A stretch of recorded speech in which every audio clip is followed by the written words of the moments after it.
महसूस कर रहा हूँ, क्योंकि जो मेरे पूर्वजों की कर्म भूमि थी चंपारण, वहाँ से आज मुझे वहाँ आने का आज ये जो अवसर प्राप्त हुआ, और चंपारण के जो आज़ादी के तीर थे और जो आज़ादी के सारे महानायक थे, उनके स्मारकों को देखने को मिला मुझे। उनमें से कईयों के परिवारों को मिलने का भी मौका मिला। ये मैं मेरा सद्भाग्य समझता हूँ। आज सुबह हमने भितिहरवा आश्रम से ये यात्रा का आगाज़ किया। वो भितिहरवा आश्रम जहाँ बा और बापू पहले आए थे, और जहाँ बा ने अपने आप को चंपारण सत्याग्रह के दरमियान जहाँ स्थायी रखा था, और अकेले जब बापू चंपारण सत्याग्रह की अगुवाई कर रहे थे तो बा वहाँ भितिहरवा में बैठ के वहाँ के जो आदिवासी गरीब प्रजा थी उसकी सेवा में जुटी हुई थी। और बा की ही स्मृति में वहाँ आदिवासी बच्चियों की जो स्कूल चल रही है वो देखकर मुझे बहुत अच्छा लगा। लेकिन सुबह से जो मैं देख रहा हूँ कि चंपारण की परिस्थिति, चंपारण के गरीब लोगों की, चंपारण के किसानों की जो परिस्थिति मुझे दिखाई दी, मुझे लगता नहीं है कि 1917 और 20-25 आज तक कोई फ़र्क उसमें ज़्यादा आया हो। वही गरीबी दिख रही है, वही लाचारी दिख रही है। मुझे वहाँ भितिहरवा की प्रजा ने घर, पेंशन, नौकरी, उसके लिए पिटीशन और खत और इल्तिजाए सबमिट की।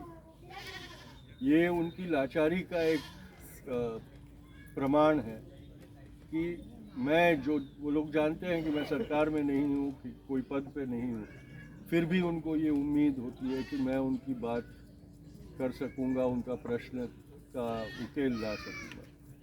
ये जो लाचारी हमारे प्रजा में आई है वो हमारी आज़ादी का एक सबसे बड़ा अपमान है।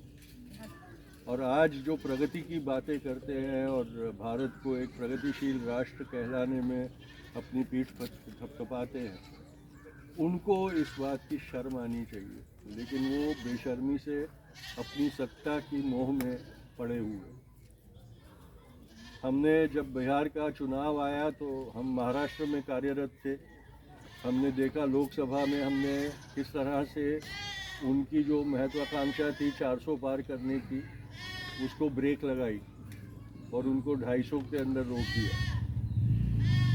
फिर महाराष्ट्र का चुनाव हुआ और हमको सबको आश्चर्यचकित कर देने वाले नतीजे उसमें दिखाई दिए, और वो चुनाव चोरी कर लिया गया।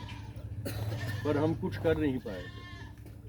जब बिहार का चुनाव आया तो हमको ये चिंता हुई कि कहीं बिहार का चुनाव भी चुरा ना लिया जाए। इसलिए हमने तय किया कि हम बिहार आके काम करेंगे और लोगों में जागृति लाएंगे और उनके कर्तव्यों का उनको एहसास दिलाएंगे। क्योंकि बिहार में एक लाचारी दिख रही है कि कोई और आके हमारी तकदीर को सुधारेगा, संवारेगा और एक अच्छा कल हमें दिखाएगा। ये कोई दूसरा आने वाला नहीं है। ये क्रांति अगर करनी है तो हमने नागरिकों ने ये क्रांति करनी पड़ेगी। बिहार क्रांति और सत्याग्रह की जन्मभूमि है। बापू का सत्याग्रह भी यहाँ पैदा हुआ और यहीं से सफल होकर हिंदुस्तान की आज़ादी के लिए वो सक्षम हुआ। और लोकनायक जयप्रकाश के संपूर्ण क्रांति का जन्म भी बिहार की धरती पर से ही हुआ। तो बिहार में वो क्षमता है कि वो क्रांति कर सके, और बिहार में हुई क्रांति देश को बदलने की ताकत रखती है। तो इस विश्वास के साथ हम बिहार आए हैं कि एक बार फिर बिहारियों के दिलों में वो क्रांति का जज्बा, उसकी चिंगारी हम लगा दें, ताकि उन चिंगारियों के चलते एक ऐसी आग इस मुल्क में लगे कि ये जो सारी खराबी इस मुल्क में आ गई है उसको जला के हम खाक कर सकें। मैं कोई आगजनी की बात नहीं कर रहा हूँ, मैं कोई हिंसाचार की बात नहीं कर रहा हूँ, लेकिन क्रांति की ज्योति की आग जलाना बहुत ज़रूरी है। और ये बिहार का जो आने वाला चुनाव है वो बिहार की सरकार के लिए सिर्फ चुनाव नहीं है, ये चुनाव भारत के संविधान और भारत के प्रजासत्ताक को बचाए रखने के लिए का भी चुनाव होने वाला है। क्योंकि अगर एक के बाद एक सारे राज्य हमारे हाथ से चले जाएंगे तो भले उनको लोकसभा में, राज्यसभा में बहुमत 400 पार का बहुमत ना मिला हो, पर राज्यों की सरकार की जो ताकत होती है उसका इस्तेमाल करके वो लोग अभी भी संविधान बदलकर इस राष्ट्र की आत्मा को ख़त्म करने की अपनी साजिश को सफल बना सकते हैं। और इसलिए हम ये यात्रा पे निकले हैं कि हम बिहार से प्रार्थना करें कि न सिर्फ बिहार में बदलाव लाना है, पर इस मुल्क को बचाना है, इस प्रजातंत्र को बचाना है, इस स्वतंत्रता को बचाना है जिसके लिए ऐसे लोगों ने कुर्बानियाँ दी। आज इनकी जो मूर्ति की जो दशा दिख रही है वही हमारे मुल्क की दशा हो गई। उसे इस तरह से पिंजरे में महफूज रखने के लिए रखना पड़ रहा है। ये हमारे लिए एक बहुत दुख की बात है कि जिसका हमने आदर करना चाहिए उनकी हिफाजत के लिए जालियां लगाने की ज़रूरत पड़ती है। मैं जहाँ जाता हूँ वहाँ मूर्तियों के आजू बाजू पिंजरे लगे हुए दिखते हैं और मुझे लगता है कि इन मूर्तियों का क्या फ़ायदा अगर उनको महफूज रखने के लिए पिंजरा बनाना पड़े, उनको कैद में रखना पड़े। इन व्यक्तियों को अंग्रेज़ों ने जेल में बंद करके रखा था, स्वतंत्र भारत उनकी प्रतिमाओं को जेल में डाल के रख रही है। अगर ये हमारी परिस्थिति हो रही है तो ये प्रश्न ज़रूर पूछा जाएगा कि हम आज़ादी के लायक है कि नहीं। इसलिए ये हमारी कर्तव्य बन जाता है।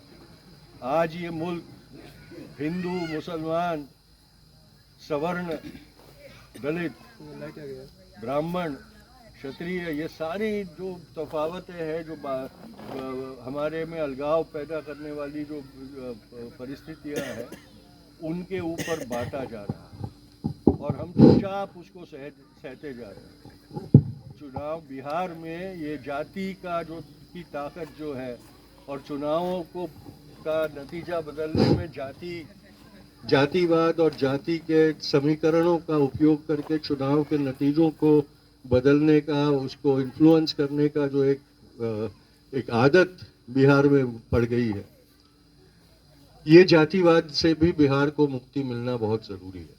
और ये सारी बातें हम करने के लिए आए हैं और आने वाले दिनों में यही बातें करते हुए हम बिहार की यात्रा करेंगे। पर ये सिर्फ एक यात्रा के बाद ख़त्म होने वाली बात नहीं है। ये बार बार हम आएंगे और मैंने बार बार ये बात कही है, अभी भी ये बात कहूँगा कि जिस बिहार से मेरे पूर्वजों का इतना आत्मीय रिश्ता था, परिवार की तरह बिहार ने उनको रखा और उन्होंने बिहार को समझा, उस बिहार के प्रति मेरी जो जिम्मेदारी है वो निभाने के लिए भी मैं आता रहूँगा। बिहार में आप लोगों के साथ काम करता रहूँगा और हमारे सबके अधिकारों की जो लड़ाई है वो हम सब मिलकर लड़ते रहेंगे।